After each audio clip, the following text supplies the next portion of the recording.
2025 SLST 9, 10, 11, 12 new update রয়েছে এই ভিডিওতে। ভিডিওটা মন দিয়ে দেখো, আশা করি অনেক প্রশ্নের উত্তর পেয়ে যাবে। এই মুহূর্তে কতগুলি গুরুত্বপূর্ণ আপডেট দেবো। স্কুল কাউন্সেলিং কবে থেকে শুরু হবে, ভ্যাকেন্সি লিস্ট কবে দেবে, ইন্টিমেশন লেটার নোটিশ কবে দেবে, 9, 10 ভেরিফিকেশন কবে থেকে শুরু হবে, ইন্টারভিউ কবে থেকে শুরু হবে। আর এটাও অনেকেই টেনশনে আছো, প্যানেল ক্যান্সেল হবেই। আর এই টেনশনে অনেকে পড়াশোনা করতে পারছো না। 9, 10 সামনে ভেরিফিকেশন ইন্টারভিউ, সত্যি কি প্যানেল ক্যান্সেল হবে? তাহলে তাদের কি করা উচিত? মানে ইন্টারভিউর জন্য পড়াশোনা করা উচিত, নাকি নতুন পরীক্ষার জন্য, মানে এটা ক্যান্সেল হয়ে গিয়ে নতুন করে পরীক্ষা হবে, নাকি পড়াশোনা করা উচিত আবার নতুন করে? মানে ইন্টারভিউর জন্য পড়াশোনা করা উচিত নাকি নতুন পরীক্ষার জন্য পড়াশোনা করা উচিত, সেটাও আমি তোমাদের এই ভিডিওতে বলবো। আর এবারের কাউন্সেলিং মেধাভিত্তিক হবে। এই মেধাভিত্তিক কীভাবে? Open counselling. তো কীভাবে মেধাভিত্তিক কাউন্সেলিং হবে, কারা আগে সুযোগ পাবে, তো লাভ ক্ষতি পুরোটাই বলবো এই ভিডিওতে। তো চলো শুরু করা যাক। প্রত্যেকটা বিষয় আমি তোমাদের এই ভিডিওতে আলোচনা করব। দেখো, যা খবর রয়েছে, পজিটিভ খবর রয়েছে। 20 তারিখ তোমরা একদম 17 থেকে 20 কাউন্সেলিং, যদি সব কিছু ঠিকঠাক থাকে এ পর্যন্ত একদম 17 থেকে 20।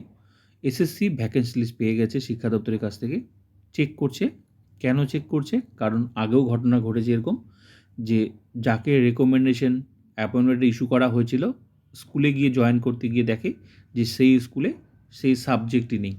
এরকম অনেক ক্যান্ডিডেট কিন্তু মানে পেয়েছিল, যারা পরবর্তীকালে মানে স্কুলে যখন জয়েন করতে যায় যে সেই সাবজেক্ট নেই। তো নতুন করে তাদেরকে আবার রেকমেন্ডেশন, আবার অ্যাপয়েন্টমেন্ট, তার ডবল রেকমেন্ডেশন, ডবল অ্যাপয়েন্টমেন্টের ইস্যু হয়ে গেল। এর ফলে অনেকে পরবর্তীকালে কমপ্লেন করেছিল এটা দুর্নীতি, কিন্তু ওই অংশটা দুর্নীতি নয়। তো এরকম যাতে কেউ পরবর্তীকালে মানে কমপ্লেন করতে না পারে, যেহেতু পুরো নিয়োগটা সুপ্রিম কোর্টের নির্দেশে হচ্ছে, এই জন্য ভ্যাকেন্সিগুলো ভালো করে নিজে চেক করছে। সত্যি তো ওই স্কুলে ওই সাবজেক্টটা আছে, সত্যি তো ওই স্কুলে ওই সাবজেক্টটা আছে, এগুলো নিজের হাতে চেক করছে।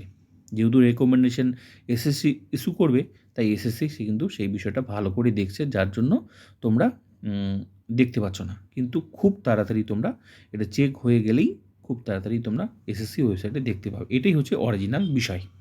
ক্লিয়ার? তো সব ঠিক আছে 17 তারিখ পর্যন্ত। 17 তারিখ পর্যন্ত যেহেতু একটু খুব চাপ আছে, মাধ্যমিক উচ্চ মাধ্যমিক, 17 তারিখ পর থেকে ফাঁকা, মোটামুটি চাপ কম। সেটা আসলে তোমরা নিউজও দেখেছো। তো সেটাই হচ্ছে মূল বিষয়। তো চিন্তার কোনো কারণ নেই, খুব তাড়াতাড়ি তোমরা নোটিশ, ইন্টিমেশন, ভ্যাকেন্সি লিস্ট সব একদিনই পেয়ে যাবে। চেক করেই মোটামুটি একদিন পেয়ে যাবে। তো ক্লিয়ার? এবার আসি, এবারের কাউন্সেলিংটা মেধাভিত্তিক হবে। সেটা কীভাবে মেধাভিত্তিক মানে কি? Open counselling. এটা হচ্ছে একটা নতুন একটা সিএমএল লিস্ট প্রকাশ হবে। সিএমএল হচ্ছে কম্বাইন্ড মেরিট লিস্ট। এটা কিভাবে? এই কম্বাইন্ড মেরিট লিস্টের ভিত্তিতে কিন্তু কাউন্সেলিং হবে। মানে সর্বোচ্চ থেকে সর্বনিম্ন পর্যন্ত লিস্ট তৈরি হবে। তো এখন যাদের SC, ST, OBC 1 number rank আছে না, এই যে SC1 মেল ফিমেলে 1 নাম্বার মনে করো, বা ফিমেলে 1 নাম্বার র্যাঙ্ক, এসটি, ওবিসি, এগুলো কিন্তু কোনো র্যাঙ্ক নয়। ঠিক আছে? তো র্যাঙ্কটা ওই জেনারেল থেকে যারা আছে মনে করো, কারণ জেনারেল বলে তো কিছু নেই, জেনারেলে তো সবাই ঢুকতে পারে, ইউআর ক্যান্ডিডেট যেটা, সেখানে এসসি ক্যান্ডিডেট ঢুকতে পারে, একটা এসটি ঢুকতে পারে, ওবিসি ঢুকতে পারে, সবাই। তো মেধাভিত্তিক মানে সর্বোচ্চ যে সবচেয়ে বেশি নাম্বার পেয়েছে, আস্তে আস্তে কমবে সিট অনুযায়ী, সিট অনুযায়ী সাবজেক্টের ভিত্তিতে লিস্ট তৈরি হবে। যত সাবজেক্ট তত লিস্ট। তো সাবজেক্টের ভিত্তিতে লিস্ট, সাবজেক্ট প্লাস সিট অনুযায়ী, মানে সাবজেক্ট আর সিট অনুযায়ী লিস্ট তৈরি হবে। সর্বোচ্চ থেকে সর্বনিম্ন পর্যন্ত মেধাভিত্তিক কাউন্সেলিং। যে যেমন নাম্বার পেয়েছে 100 নম্বরের ভিত্তিতে সে আগে সুযোগ পাবে, যার যেমন নাম্বার। তো তাহলে কী হলো? ওই জেনারেলে যে আছে, নিশ্চয়ই জেনারেলে আপাতত যাদের তোমরা দেখছো, জেনারেলে যারা আছে তাদেরটাই হচ্ছে অরিজিনাল র্যাঙ্ক হবে। আর যাদের দেখছো এসসি, এসটি, ওবিসি, তারা তো অ্যাকচুয়ালি জেনারেলের পরেই নাম্বার আছে, কারণ জেনারেল বলে তো আলাদা কিছু নেই, কারণ এই এসসি, এসটি, ওবিসি সবাই তো জেনারেল ঢুকতে পারে, ওখানেই আছে। তো সর্বোচ্চ থেকে সর্বনিম্ন পর্যন্ত একটা নাম্বার হবে। এটা হচ্ছে ইসের জন্য, কি বলে, এই কাউন্সেলিংয়ের জন্য। তো মেধাকে আগে প্রায়োরিটি, যে বেশি নাম্বার পেয়েছে সে আগে সুযোগ পাবে। তোমার সাবজেক্টে সিট কতগুলো সেই হিসাবে সুযোগ পাবে। ঠিক আছে?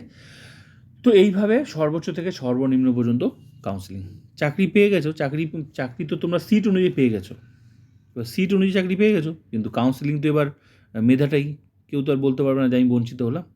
চাকরি তুমি সিট ক্যাটাগরি অনুযায়ী তুমি চাকরি পেলে, কিন্তু কাউন্সেলিংটা যখন হবে তখন মেধার ভিত্তিতে, যার যেমন মেধা সে তেমন আগে সুযোগ পাবে। কেউ বলতে পারবে না যে মনে করো একটা ক্যান্ডিডেট জেনারেল তো আলাদা বলে কিছু নেই, সেখানে একটা এসসি ক্যান্ডিডেটও আছে, ওবিসি ক্যান্ডিডেটও আছে, এসটিও আছে, যে বেশি নাম্বার পেয়েছে সে। তো এখন ও বলবে যে আমি বেশি নাম্বার পেয়েছি, তাহলে আমি কেন সুযোগ পাবো না আগে, তাই না? বেশি নাম্বার পেয়েছি। তো এটা মেধাটাকে, মোট কথাই মেধাভিত্তিক কাউন্সেলিং, মানে সিএমের লিস্ট মানে হচ্ছে মেধাটাকেই মেধাই হচ্ছে মেন এখানে, মেধা ভিত্তিতে কাউন্সেলিং, যার মেধা আগে সে আগে সুযোগ পাবে।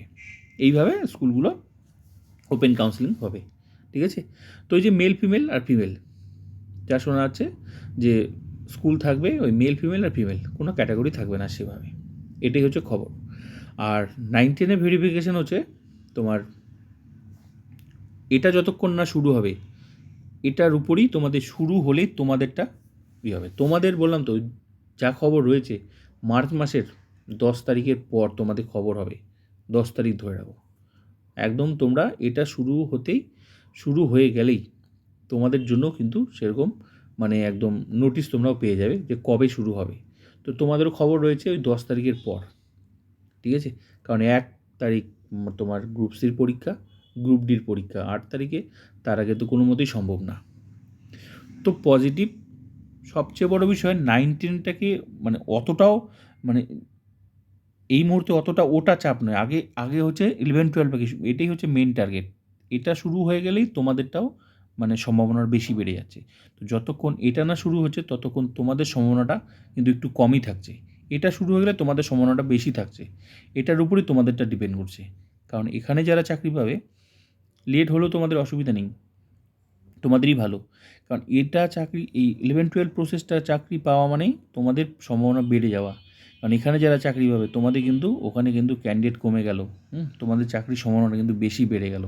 হ্যাঁ, অনেকেই বুঝতে পারছে না বিষয়টা, পরে বুঝতে পারবে কেন তোমাদের ওখানে সম্ভাবনা। কারণ সেম ক্যান্ডিডেট সেম সাবজেক্টে 2 জায়গায় পাস করেছে, ওখানেও পাস করেছে, এখানেও পাস করেছে, তাহলে এখানে চাকরি নিলে 11-12 চাকরি নিলে তারা কখনোই 9-10 যাবে না, ঠিক আছে? তো এরকম অনেক বিষয় আছে। তো এর ভেরিফিকেশনও আবার অনেক আউট হবে, যেভাবে তোমরা দেখেছো 11-12 অনেক আউট হয়েছে, সেখানে 9-10 এরকম অনেকে বাদ যাবে। তারপর তো 9-10 সিট বেশি আছে, অনেক কারণে কিন্তু 9-10 তোমাদের চাকরির সম্ভাবনা থাকছে। আরেকটা কথা বলছি, যারা টেনশনে আছো, চিন্তার কোনো কারণে পজিটিভ থাকো।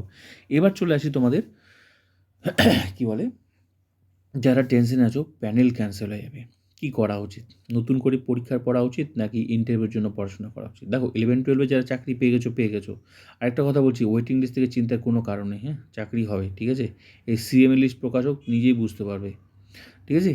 দেখো তোমার কি বলে, প্যানেল ক্যান্সেল হওয়ার জন্য টেনশনে আছো, প্যানেল ক্যান্সেল কেন হবে? এটা সুপ্রিম কোর্টের নির্দেশে একটা প্যানেল ক্যান্সেল হয়েছে 2016 সালে পরীক্ষা হয়ে, তো ক্যান্সেল হলো, এই যে তোমার পরীক্ষা ক্যান্সেল হয়েই তো এই 2016 প্যানেল ক্যান্সেল হয়েই তো তোমার নতুন করে পরীক্ষা হলো। তাহলে 10 বছর আগের প্যানেল পরীক্ষার ক্যান্সেল হলো, তারপর আবার প্যানেল ক্যান্সেল হবে? এটা এটা এটা এটা কোনো মতে সম্ভব? সারা জীবন মানুষ পরীক্ষা দিবে না। এটা তো নর্মাল কোনো পরীক্ষা নয়, যে নিয়োগই হয়নি, ঠিক আছে? অনেকেই যুক্তি দিচ্ছে ওই আপার প্রাইমারির মতো ঘটনা ঘটবে। আপার প্রাইমারি থেকে চাকরি পেয়েছিল, 10 বছর চাকরি করেছিল আপার প্রাইমারিতে কয়বার লিখিত পরীক্ষা দিয়েছিল? লিখিত পরীক্ষা একটাই ছিল, চাকরি কেউ পায়নি, ঠিক আছে? তো আপার প্রাইমারি আর এখানে চাকরি অনেক পার্থক্য আছে। এটা 10 বছরের চাকরি, সুপ্রিম কোর্টের নির্দেশে, টেন্টেড আনটেন্টেড পরীক্ষা, তারপর ক্যান্সেল হয়ে যায়, তারপর নতুন করে আবার পরীক্ষা। তো অত সহজ না এই প্যানেল ক্যান্সেল হওয়া। পজিটিভ দিকগুলো বিষয়গুলো গভীরে চিন্তা করো, নিজেরাই বুঝতে পারবে এই প্যানেল কেন ক্যান্সেল হবে না। আর যা কিছু প্রশ্ন সেটা কিন্তু পরীক্ষার আগে নয়। পরীক্ষার আগে হলে আলাদা ব্যাপার ছিল, পরীক্ষার পর কোনো কিছু সম্ভব না পরিবর্তন। তো এটা হচ্ছে মানে কোনো মতেই সম্ভব না, আমি যতটা মনে করি। তো যেহেতু একবার ক্যান্সেল হয়েছে, একবার ক্যান্সেল হয়ে আবার নতুন করে পরীক্ষা হয়েছে, তাই কোনো মতেই সম্ভব না।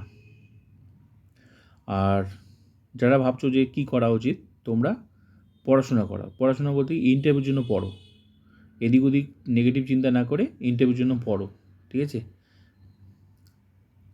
আর যারা ভাবছো সত্যি ক্যান্সেল হয়েই যাবে, তাহলে তোমরা নতুন করে পড়াশোনা করো পরীক্ষার জন্য।